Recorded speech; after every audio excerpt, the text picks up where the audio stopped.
Welcome to the bold analysis.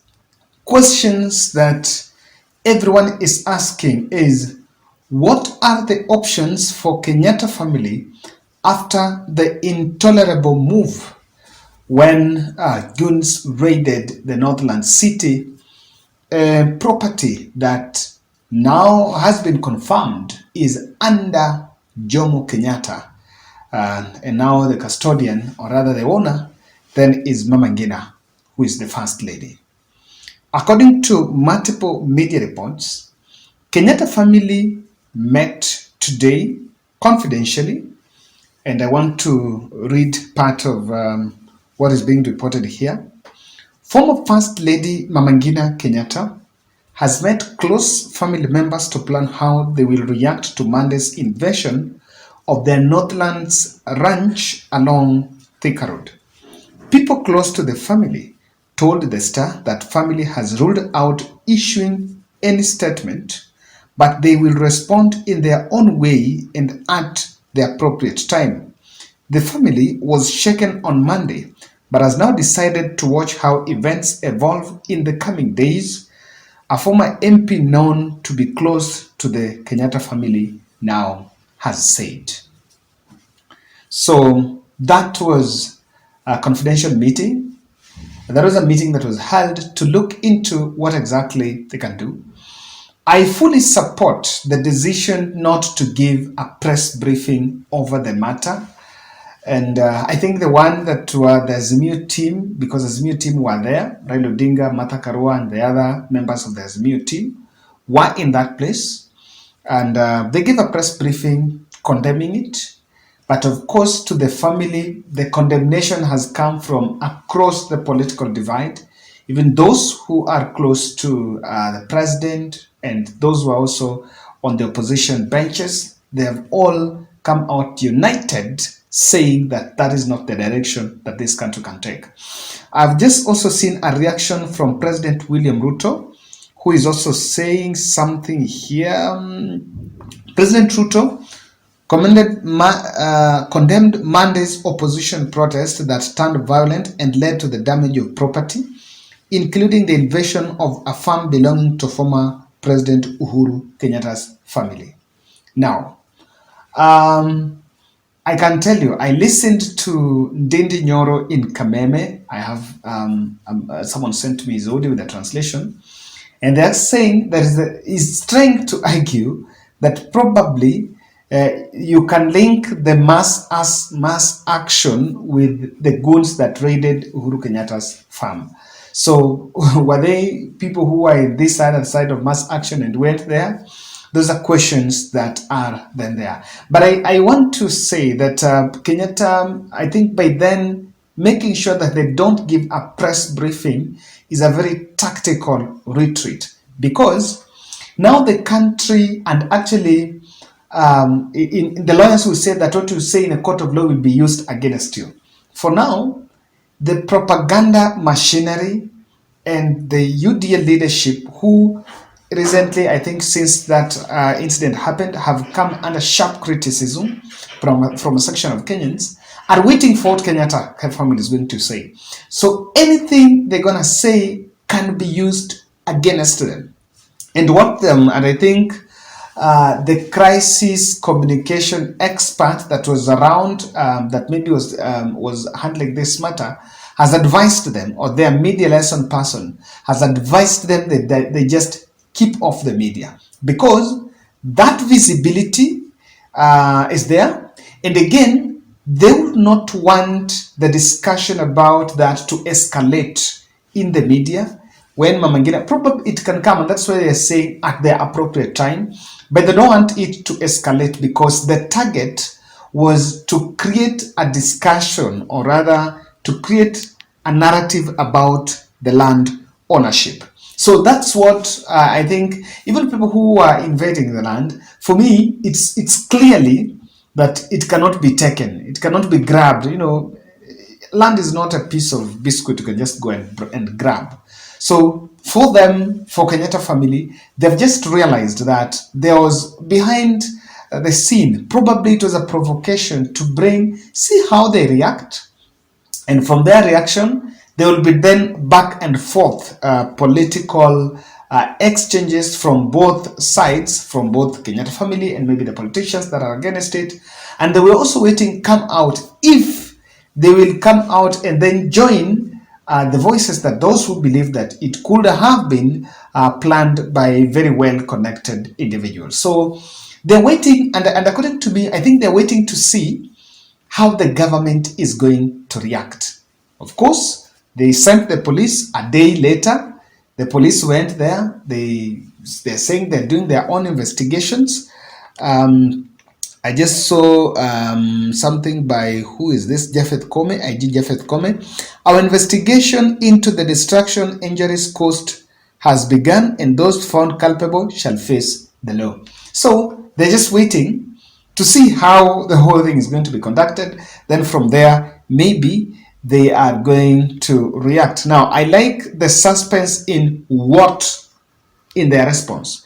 If you put it in suspense, you don't lay all the cards on table. But I want to move a little bit a notch higher and just look at it critically.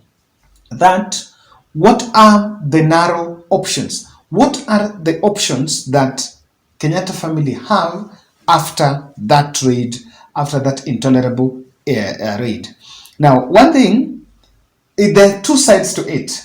There is a political angle in it, political dynamics in it, and there is also the legal implications in it. So you either choose, but honestly, I think the political dynamics are playing, or rather are more louder in this context than the legal implications. That is what I see. They may have to get a political solution or go a legal solution and probably choose to execute it in public. So these are the options. Number one, they can pursue the perpetrators since the goons were captured live on camera. That's the advantage. People who would, even those who, you can see the vehicles that were there, that were buying the goods, not the goods, the livestock from the farm.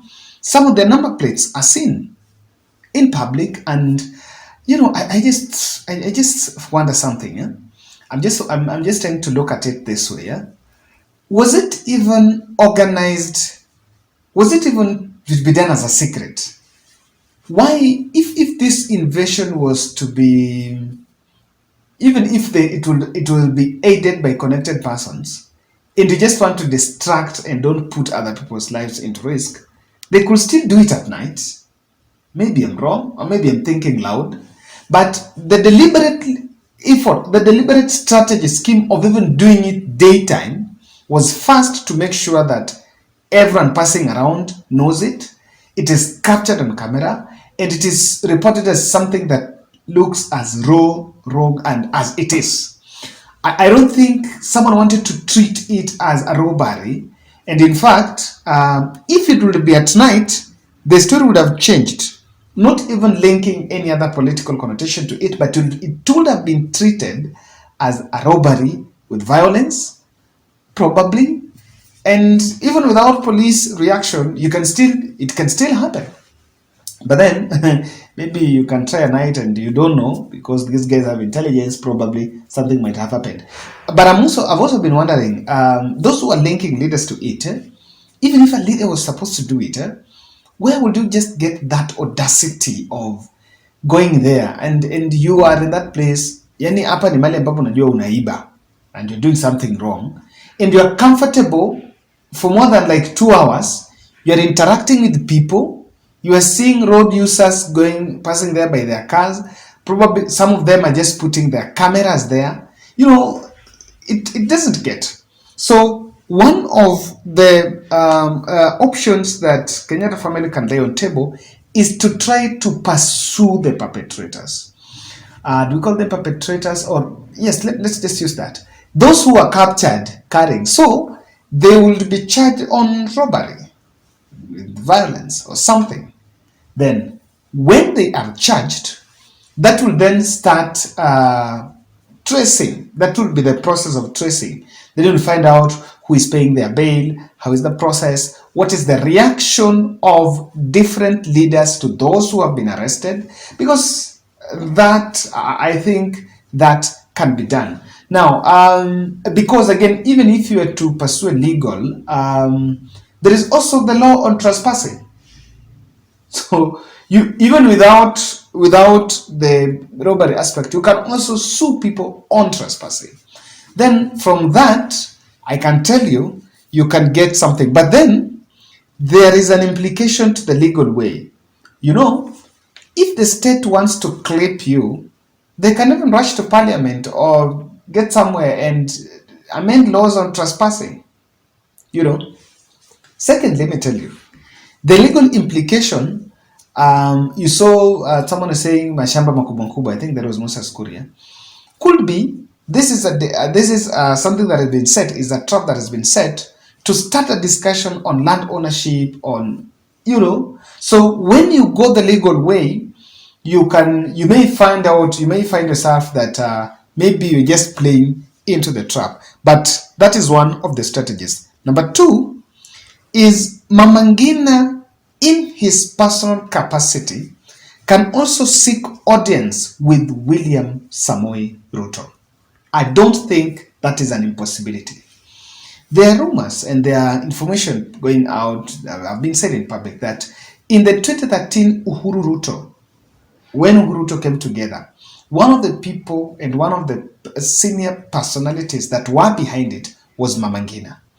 And there are photos of Mama Ngina praying for Ruto and Uhuru Kenyatta.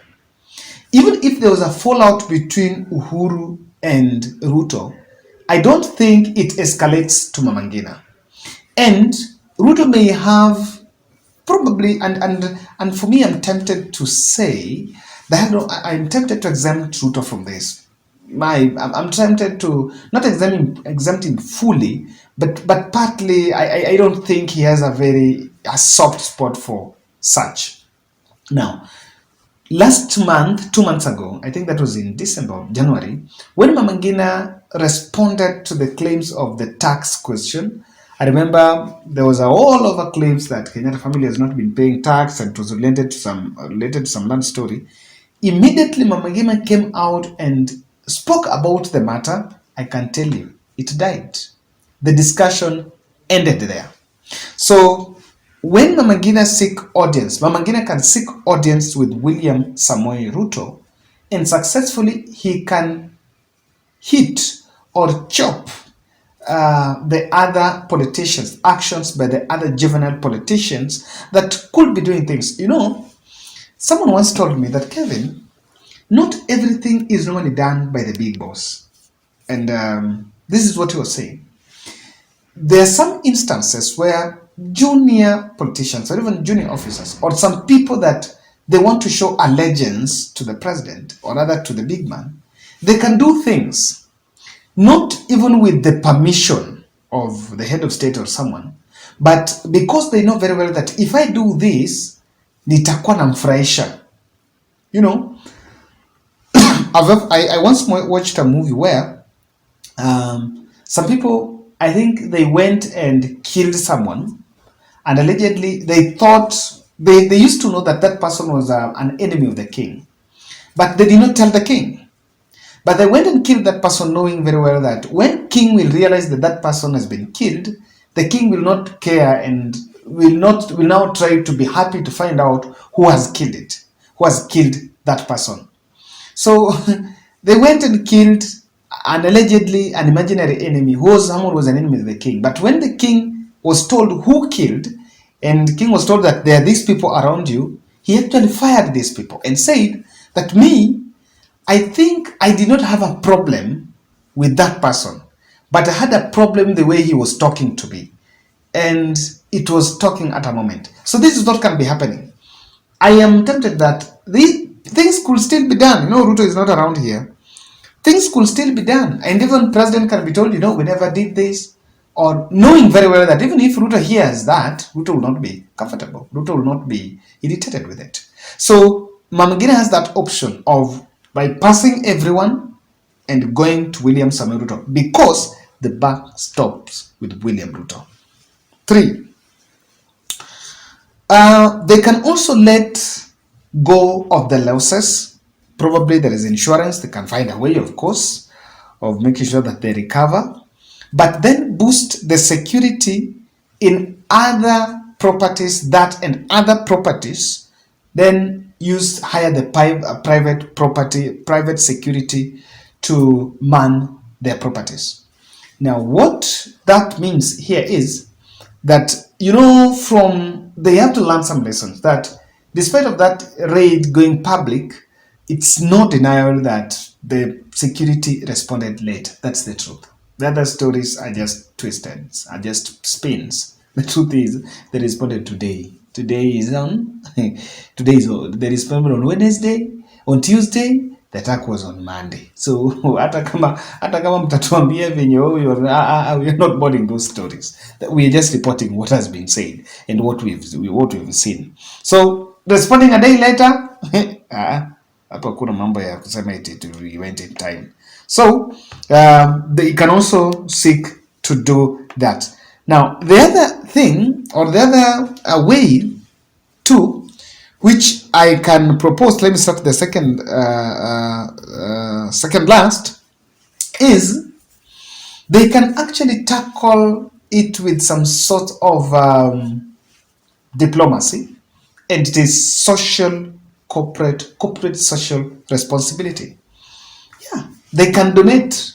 If the question is about, they're saying, they're being told that hustlers are, you need to go get land here. And literally, there were some people that went there in our vitu za mabati structures that they are subdividing the land. Because they have a lot, yes, they can also donate some land to some squatters. Not necessarily even there, somewhere, even if it is in Taita Taveta or Nakuru somewhere, so that to some extent they also create the good relationship with the community, so that they show that this land belongs to.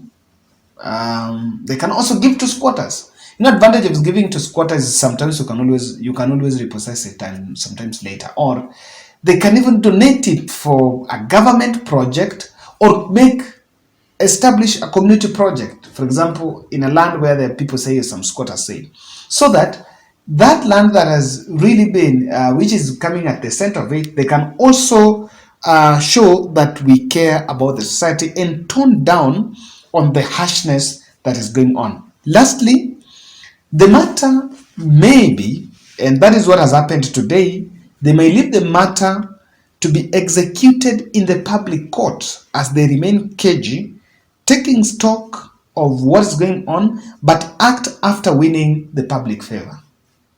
You wait first, and that's what they did.